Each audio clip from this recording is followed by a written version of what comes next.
Hello guys, in this tutorial you will learn how you can add the dependency to your habits on Reclaim.ai in 2026. So let us guide you through this. Head over to your account on Reclaim.ai, expand the time blocking section to the left and navigate to habits. Here we'll see an overview of all of your habits. So select the given one. I would like to make this one dependent from that one. To do that, click into that pencil button. Here scroll all the way down to get to that option, Add Dependency. From here, click into the drop-down menu and select the habit you would like to link.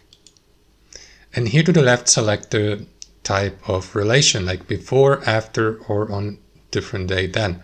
I will go with before so that it precedes the linked habit. And that's it. So what you want to do is click into Save here at the bottom.